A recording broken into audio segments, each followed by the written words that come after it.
Hello, team players. Got another teamwork build for you. And everybody does expect me to use the new Magus hybrid studies for this. And I am. But probably not the one you think. The main reason for this is while avoiding reactive strikes and basically completely ignoring difficult terrain is good, this hybrid study does very little, if anything at all, for others in your party. Yes, this hybrid study can definitely take advantage of what other party members can do, but it doesn't help them out in return. You're basically just taking advantage of what your allies can do. On the other hand, the other hybrid study we got in the Tian Xia character guide actually does help other people. So that's the one I'm going to be using for this build. So as I said, we are going Magus today. And we're going to be taking the Unfurling Brocade hybrid study. This hybrid study allows us to use part of our clothing as a bladed scarf. If you don't know, the bladed scarf not only has the reach trait, but it also has the disarm and trip traits, which is going to become very important for this build. It also does have the sweep trait, allowing us to do a little more damage. When we're in Arcane Cascade stance, these actions receive bonuses. For example, if you critically succeed at the disarm action, you can pull their weapon into your space rather than letting it fall into their space. You can also pull an opponent 5 feet towards you if you grapple them with your fabric. And finally, you can trip opponents that are up to 2 size categories larger than you rather than just 1. Which means we don't need Titan Wrestler for a good long while. For one action, we can make a melee strike against a target, and if we hit, they are immobilized for 1 round. If we critically hit, then they become Clumsy 1 or Enfeebled 1, our choice. This is in addition to immobilizing it. It makes it harder for enemies to get out of our immobilization. All of this we get at level 1 just from our hybrid study. Not even a feat or anything. And all of these are really going to help our barbarian from my last build. I mean, we're essentially doing the same thing, but we can do it at reach, which is pretty amazing. Remember, though, that when we grapple, we don't want to pull enemies towards us specifically, but we do want to force them closer to the barbarian. And remember, if we run low on health, then our barbarian can just friendly toss us back. And then we can get healed or whatever and go from there. But if we're in the right position, we shouldn't need to be right next to the barbarian in order to pull them towards the barbarian. And if we do the pulling, then maybe the barbarian doesn't have to use an action to move, or 2 actions to immobilize them, which is very, very handy. For our attributes, strength is going to be the most important for damage and for our athletic skill. Then we are Magus, so Constitution is going to be the next important, because we need as much HP as we can get, because after all, we are Magus and we're squishy. Then finally, Intelligence. After all, that's where our spells go off of, and Recall Knowledge, since we need to know which athletic skill to use against which creatures. Most of the time it's going to be Disarm or Trip, but you could run into enemies that have low fortitude saves, so grappling might be useful as well. So of course, we don't get a Magus feat at level 1, but we get a lot from our hybrid study, so makes sense. But at level 2, we're going to take Magus's Analysis. With this, effectively, we get to do a Recall Knowledge and recharge our Spellstrike. We also get a +1 bonus if we hit the target with a strike this turn. We are focused on athletics with this build, but recharging our Spellstrike is pretty darn good.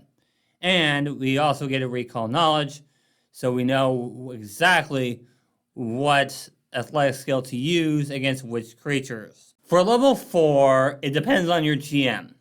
You see, Expansive Spellstrike says harmful spell. So, if your GM says that only spells that do damage are harmful spells, then you don't need this. But if your GM says that other spells can be used with this, then this is amazing. Because we can combine it with things like web that create difficult terrain. But it depends on your GM. Remember, the goal here is to create some difficult terrain and also make enemies face the barbarian. After all, us doing something similar to the barbarian actually helps the barbarian's action economy. Because if we immobilize them and put them in difficult terrain, they don't have to move as much, and we can do the whole fly drop thing much more easily. Level 6 will take Knowledge is Power. This means if we critically succeed on Recall Knowledge, we can debuff the enemy that we used Recall Knowledge on. It takes a -1 penalty to basically all its defenses, and it also takes that penalty the next time it decides to attack you. And if we share the knowledge with our allies, these debuffs apply against them too. But if not used, the bonuses end after 1 minute. This is a circumstance penalty, so it won't stack with things like off guard, but what it will do is debuff them a little bit if we fail at that. And we're getting that in addition to a recall knowledge. It's honestly very useful when we and the barbarian both fail to make the opponent off guard. And remember, they also take this penalty to attack us and our allies if we share the information. Next is Spell Swipe. This allows us to use our Spell Strike against 2 enemies. But there are downsides to this. For example, if your spell could target 2 targets, then both are hit by the spell. But if it doesn't, then you have to choose 1 to get hit by your strike and 1 to get hit by the spell. But we need to be able to hit 2 targets when we need to do damage. So that's why we're taking this. Next, we'll finally take one of the new ones at level 10 with Vermillion Threads. As a reaction, when we enter Arcane Cascade stands, we can create a 15-foot web centered on us. It is difficult terrain, but not to us. The strings can support your weight, which means you can move over them as if you had a fly speed. This normally lasts for 1 minute, but ends if you end your Arcane Cascade stance or leave the web. In addition, if you cast a spell while in the web glows and damages any creature other than you, equal to the rank of the spell you cast. Your opponent can make a basic reflex save against this damage using your spell DC. But hey, you just automatically get a web spell, essentially. And you can use it to fly or whatever. It's pretty great. Next one I recommend is Rapid Recharge, allowing you to recharge your spell strike once per day as a free action. The applications of that are pretty obvious. I mean, there's not much to really say here. Just recharge your spell strike for a free action. It is once per day, but hey, pretty good. Next up at level 12, we've got Standby Spell. Effectively, this allows us to pick any spell we want from our spell book and just have it on standby. We can just cast it by giving up a spell slot of a similar level. And it can't be any higher than the highest level we can cast.